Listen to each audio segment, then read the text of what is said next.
A'udzu billahi minasyaitonir rajim. Bismillahirrahmanirrahim. Qala al-musannif kitab Qatrul Ghais, berkata musannif kitab Qatrul Ghais Syekh Nawawi Al-Bantani bahwa dalam kitabnya terkait dengan Rabbun itu maknanya seperti apa. Malam hari ini akan kita ulas maknanya dan kemudian kita jabarkan secara lebih mendalam. Dalam kitab tersebut dijelaskan bahwa Rabbun wa ma'nahu ma'budun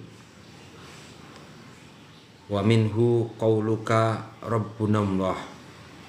Rabbun itu secara umum maknanya adalah Tuhan di dalam bahasa Indonesia. Maka makna yang ada di dalam Rabbun itu wa ma'nahu ma'budun, maknanya adalah yang disembah. Makna yang ada di balik kata Rabbun itu hakikatnya adalah ma'budun. Dan ini nanti bagaimana hubungan dengan kita yang menempuh jalan suluk sebagai seorang salik ini ketika memahami makna Rabbun, lebih khususnya adalah ma'budun. Wa minhu qauluka Rabbunallah, sebagaimana ucapan kita Rabbunallah, Tuhan kami adalah Allah Subhanahu wa ta'ala. Sahabat-sahabat salik yang dirahmati oleh Allah, memang penjelasan dalam kitab Qatrul Ghais ini begitu singkat, yang hanya Rabbun wa ma'nahu ma'budun.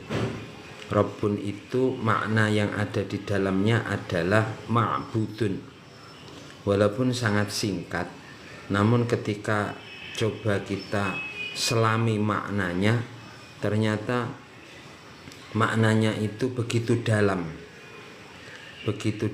dan begitu membuat hati kita tergetar, karena akhirnya kita menyadari barangkali selama ini kita belum benar-benar menjadikan Allah Rabbun itu, Rabbunallah itu sebagai ma'budun. Inilah yang kemudian perlu kita koreksi. Apakah Allah Subhanahu wa ta'ala itu benar-benar ma'bud bagi kita, yang disembah bagi kita sebagai seorang mukmin, atau hanya sekedar makna luarnya Rabbun saja? Sahabat-sahabat yang dirahmati oleh Allah, sesungguhnya Rabb ini maknanya masih bersifat umum bagi seluruh hambanya Allah Subhanahu wa ta'ala. Bahkan iblis pun itu juga menyebut Rabb. Iblis pun menyebut Allah Subhanahu wa ta'ala itu juga Rabbi, Tuhanku, seperti itu. Sebagaimana yang ada dalam surat Shad, ya. Dijelaskan bahwa iblis pun itu berharap kepada Allah sebagai Rabb-nya untuk diakhirkan ajalnya, untuk dipanjangkan umurnya. Ini menunjukkan bahwa kata Rabb ini dipakai oleh seluruh hamba-hambanya Allah, baik itu yang ingkar kepada Allah ataupun yang beriman kepada Allah Subhanahu wa taala. Karena iblis pun itu juga sebenarnya mengakui bahwa Allah Subhanahu wa taala itu adalah pencipta, Allah Subhanahu wa taala itu adalah penguasa, Allah Subhanahu wa taala itu adalah pemelihara. Namun pengakuan dari iblis ini itu terhenti pada gerbang hanya pengakuan sebagai Tuhan yang menciptakan, dan gagal pada gerbang keyakinan terdalam bahwa Tuhan Rabbun itu yang harus disembah sebagai ma'bud.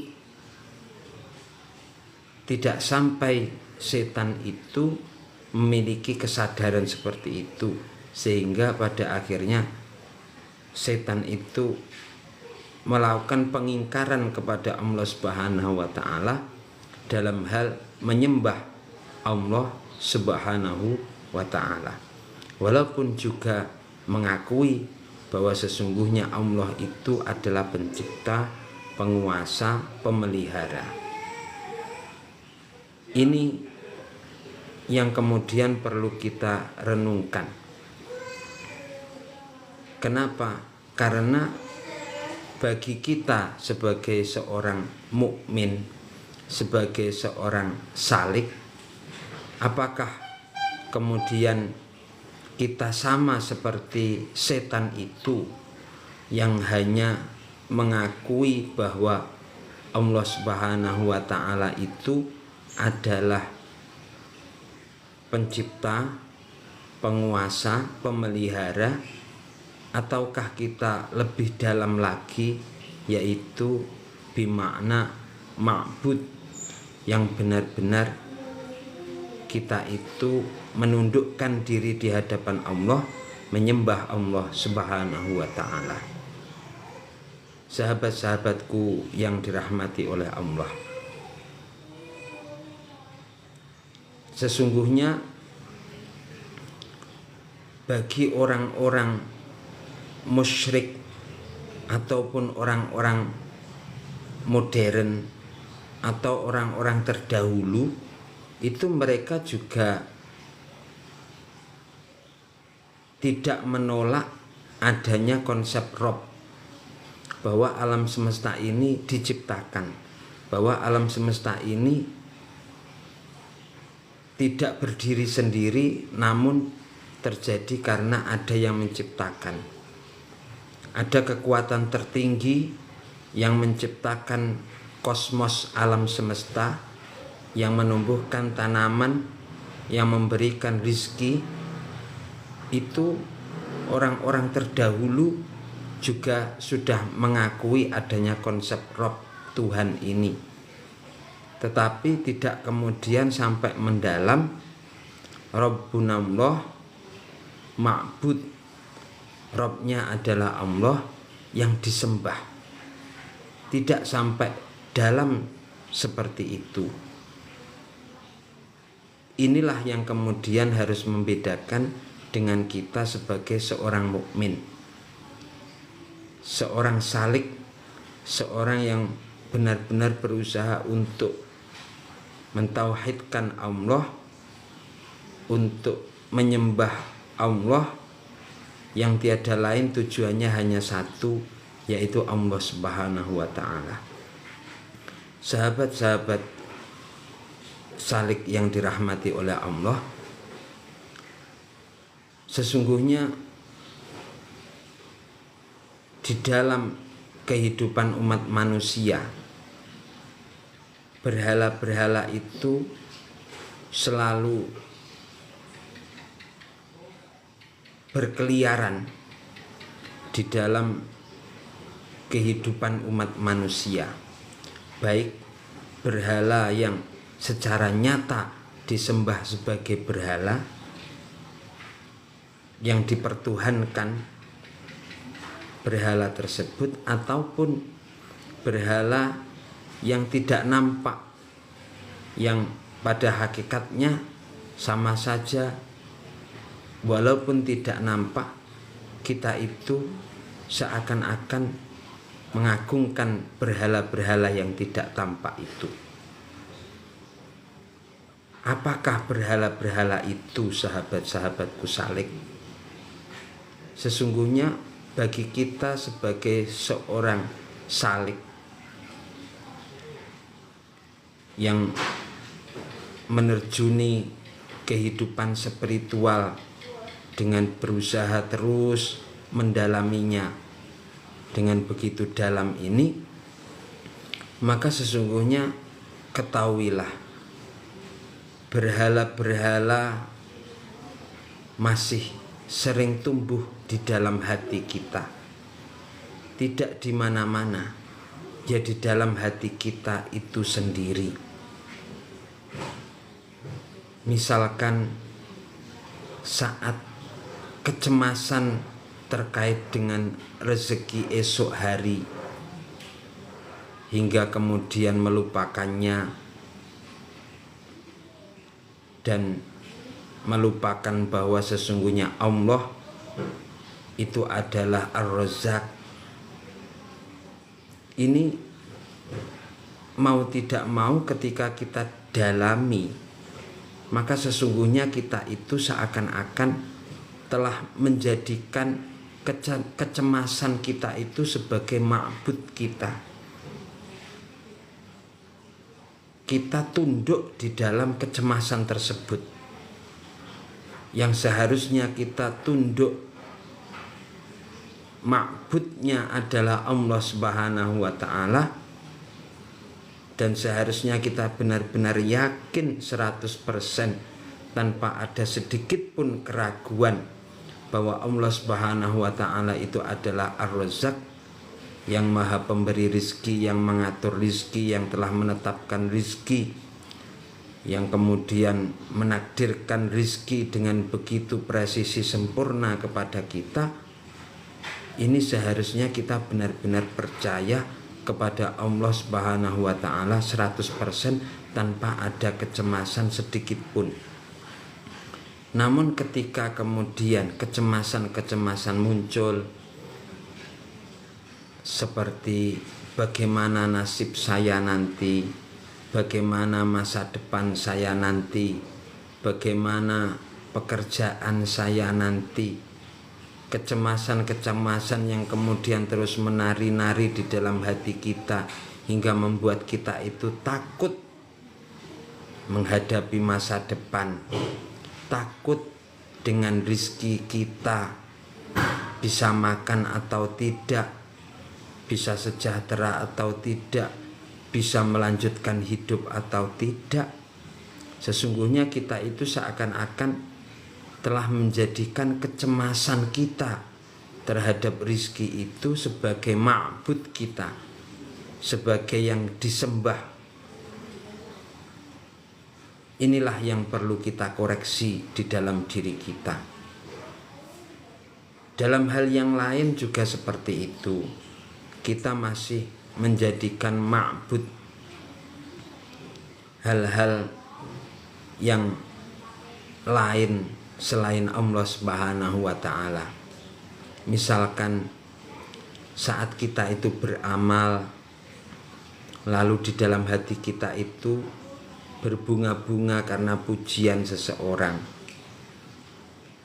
ada riya yang menari-nari di dalam hati kita untuk mendapatkan validasi dari makhluk, dari manusia lain, maka sesungguhnya kita itu ya telah menjadikan validasi makhluk itu sebagai ma'bud kita. Dengan riak kita itu sebenarnya kita itu tujuan ibadahnya bukan karena Allah Subhanahu wa ta'ala, tujuan beramalnya bukan karena Allah Subhanahu wa ta'ala, tetapi karena ingin mendapatkan validasi dari makhluk. Dan ini merupakan satu tindakan yang menjadikan ma'bud kita itu bukan Allah Subhanahu wa taala. Oleh karena itu dijelaskan dalam sebuah hadis bahwa riya itu ya syirkun sohir, merupakan bagian dari syirik, kesyirikan mempersekutukan Allah, walaupun dalam kategori yang syirik kecil. Namun ini merupakan bagian dari syirik karena tujuan kita beramal tidak lagi Allah sebagai ma'bud kita, akan tetapi manusia yang kita tuju, yang ingin kita itu mendapatkan validasi dari makhluk, dari manusia, ingin mendapatkan legitimasi dari makhluk, dari manusia. Inilah yang perlu untuk kita renungkan kembali. Apakah Allah Subhanahu wa taala benar-benar ma'bud kita, ataukah makhluk yang menjadi ma'bud kita? Hal yang lain, misalkan saat kita itu takut kepada ancaman dari atasan kita, oleh atasan kita disuruh untuk melakukan sesuatu, padahal sesuatu itu bertentangan dengan apa yang menjadi syariatnya Allah, maka kita itu seperti menjadikan atasan kita itu sebagai ma'bud kita. Kita memang mengakui Allah sebagai Rabb kita, namun kita juga telah menjadikan atasan kita itu sebagai ma'bud kita. Hal yang lain selain itu, saat kita ini misalkan na'udzubillah min dzalik, menuruti hawa nafsu,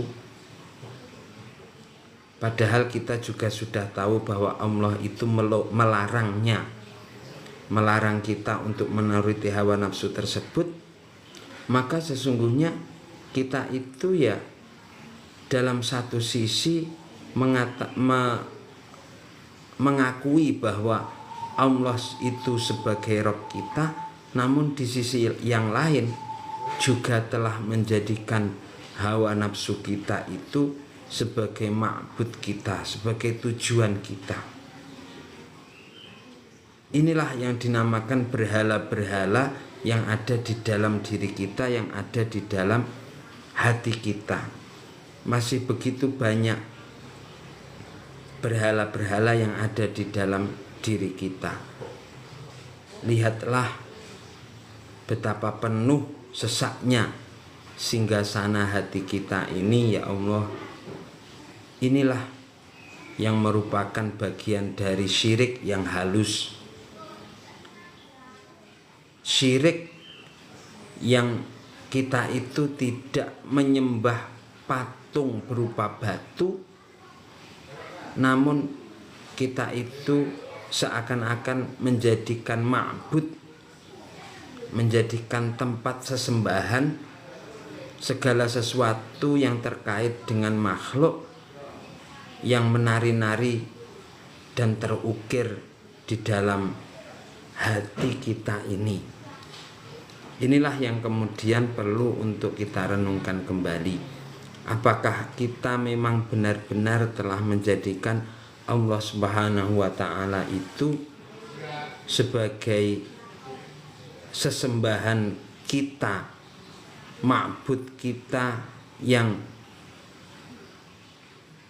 tidak ada yang menyamai lagi, ataukah masih ada ma'bud-ma'bud yang lain dari hawa nafsu kita, dari ego kita, dari kesombongan kita, dari riak kita, dari harapan-harapan yang selain berharap kepada Allah Subhanahu wa taala. Kita masih sering berharap kepada makhluk dengan tujuan agar makhluk itu memberikan manfaat kepada kita, mendekat-dekati makhluk orang lain agar orang lain itu memberikan manfaat kepada kita. Sesungguhnya kalau kita menyadari makhluk itu tidak akan mampu untuk memberikan manfaat dan mudarat jika Allah Subhanahu wa ta'ala tidak mengizinkan. Oleh karena itu, sebenarnya kita itu tidak usah mencondongkan hati kita kepada makhluk, kepada orang lain, mencondongkan untuk mengharap sesuatu kepada makhluk atau orang lain. Karena hakikatnya ya seperti itu. Makhluk tidak dapat memberikan manfaat atau mudarat. Yang mampu memberikan manfaat atau mudarat itu hanya Allah Subhanahu wa ta'ala. Itu bagi kita orang-orang yang beriman harus memiliki keyakinan yang seperti itu. Oleh karena itu, sahabatku salik, marilah kita mencoba untuk memahami kembali, mendalami kembali makna Rabbun ini, yang mana makna hu-nya itu ma'budun, yang kita sembah itu yang mutlak satu-satunya hanya Allah Subhanahu wa ta'ala. Tidak ada yang lain selain Allah Subhanahu wa ta'ala. Yang menjadi tujuan kita, yang menjadi sandaran kita itu ya Allah Subhanahu wa ta'ala. Tidak ada tujuan yang lain selain Allah Subhanahu wa ta'ala. Oleh karena itu kita sebagai seorang salik hendaknya kita mampu untuk mengamalkan definisi yang agung dari kitab Qadrul Khawas ini. Ini adalah jihad kita seumur hidup untuk memastikan bahwa Rabb kita ini adalah satu-satunya ma'bud kita, satu-satunya yang kita sembah, satu-satunya tempat kita untuk bersandar. Tidak ada yang lain kecuali ya Rabbun, Rabb kita yang menjadi ma'bud kita itu. Oleh karena itu bagi kita seorang salik, perjalanan kita ini sebenarnya adalah perjalanan untuk membersihkan hati kita dari hal-hal yang seperti itu, membersihkan hati kita dari berhala-berhala yang ada di dalam hati kita ini. Tidak ada yang lain kecuali Dia, Allah Subhanahu wa ta'ala. Suluk kita ini adalah sebuah proses untuk menyadari konsekuensi logis yang tak terbantahkan. Apa itu? Yaitu keyakinan kita bahwa Allah Subhanahu wa ta'ala itu adalah satu-satunya Rabb yang menciptakan kita, satu-satunya Rabb yang memelihara setiap sel di dalam tubuh kita, satu-satunya Rabb yang menggenggam napas kita ini, yang menguasai kita, hidup dan mati kita. Maka secara rasional dan logis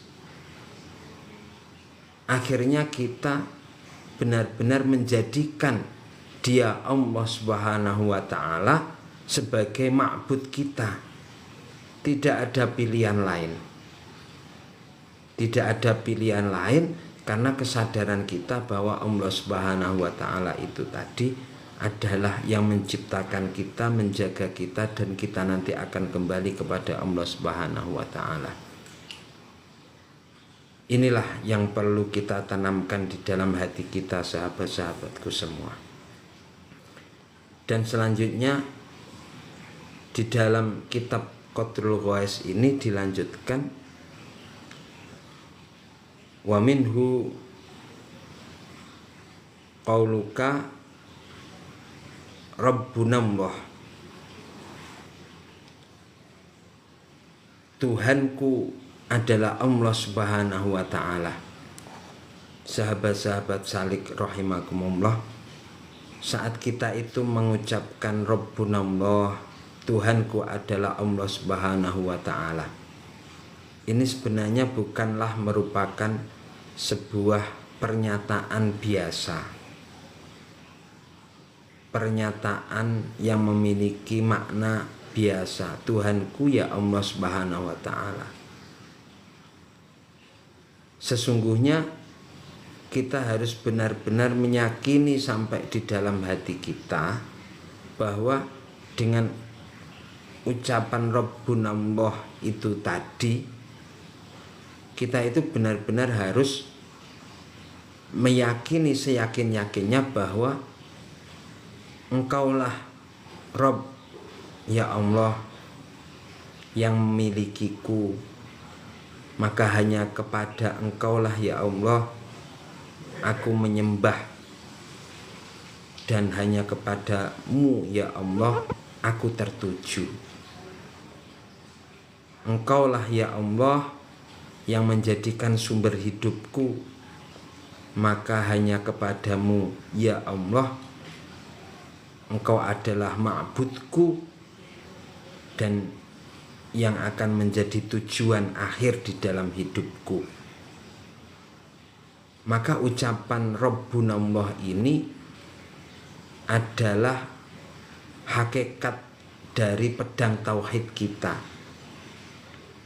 yang akan memenggal seluruh ma'bud sesembahan selain Dia Allah Subhanahu wa ta'ala yang ada di dalam hati kita. Tidak ada tujuan lain ma'bud ini kecuali hanya Allah Subhanahu wa ta'ala. Oleh karena itu, sahabat-sahabatku yang dirahmati oleh Allah,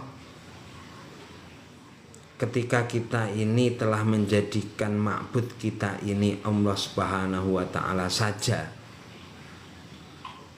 maka jika mungkin di dalam perjalanan hidup kita itu ada pujian dari orang lain, ada celaan dari orang lain, itu tidak akan menjadikan diri kita itu sombong, tersanjung, bangga, dan lain sebagainya. Karena yang kita cari bukan itu. Yang kita cari adalah Allah Subhanahu wa ta'ala sebagai ma'bud kita. Inilah yang akhirnya kita itu menjadi mampu untuk menjalani seluruh proses kehidupan ini dengan damai, bahagia, dikarenakan kompas kita itu ya Allah Subhanahu wa ta'ala, bukan makhluk. Manusia itu menjadi kacau balau, menjadi hatinya tidak tenang ketika yang menjadi kompas di dalam hidupnya itu adalah makhluk. Dia berharap kepada makhluk, dia ingin dipuji oleh makhluk, dia ingin diwahkan oleh makhluk, dia ingin mendapatkan penilaian dari makhluk, sehingga dirinya itu akan selalu berusaha untuk memenuhi apa yang diinginkan oleh makhluk-makhluk yang melihatnya itu. Karena makhluk jumlahnya banyak dan juga macam-macam cara pandangnya, akhirnya kita kerepotan sendiri untuk memenuhi harapan makhluk-makhluk di sekitar kita itu, sehingga inilah yang menjadikan kita stres dan kita tidak akan mampu menjadi diri kita sendiri. Maka yang benar bahwa tujuan kita itu hanya satu, yaitu Allah Subhanahu wa ta'ala sebagai Rabbun kita dan ma'bud kita yang kita sembah. Inilah makna yang begitu dalam dari kitab Qatrul Wais tentang lafadz Rabbun itu maknahu ma'budun, yang disembah. Marilah mulai saat ini kita berdoa kepada Allah, ya Allah, berilah rahmat hidayah kepada kami, dan jadikanlah Engkau ya Allah hanya satu-satunya tujuan kami, hanya satu-satunya tempat sesembahan kami. Tidak ada lain selain Engkau ya Allah. Tidak ada lagi berhala-berhala yang ada di dalam hati kami, karena sesungguhnya hanya Engkau tujuan kami, hanya Engkau yang menjadi ma'bud kami, tempat sesembahan kami. Tidak ada lagi makhluk di dalam hati kami. Semoga Allah Subhanahu wa ta'ala memberikan rahmat, hidayah dan inayah kita, dan sewaktu-waktu kita dipanggil oleh Allah, hati kita sudah dalam keadaan yang bersih, hati kita sudah benar-benar condong tertuju kepada Allah Subhanahu wa ta'ala. Amin, amin, amin ya rabbal alamin. Demikianlah kajian singkat malam hari ini tentang Allah sebagai Rabbun. Dan besok akan kita lanjutkan pengajian bahwa Allah itu sebagai Malikun. Apa makna terdalam dari Allah sebagai Malik? Insya Allah, dan semoga Allah memberikan kesempatan, kita akan mengkaji lagi besok malam pukul 21.00. Demikian pengajian ini. Kita tutup dengan membaca Fatihah. Semoga Allah meridhoi kita fid dini wad dunya wal akhirah. Radhiyallahu syai'un lillah lahumul Fatihah. A'udzubillahi minasyaitonir rajim. Bismillahirrahmanirrahim. Alhamdulillahi rabbil alamin arrahmanir rahim maliki yaumiddin. Iyyaka na'budu wa iyyaka nasta'in. Ihdinas siratal mustaqim. Siratal ladzina an'amta 'alaihim ghairil maghdubi 'alaihim waladdallin. Amin.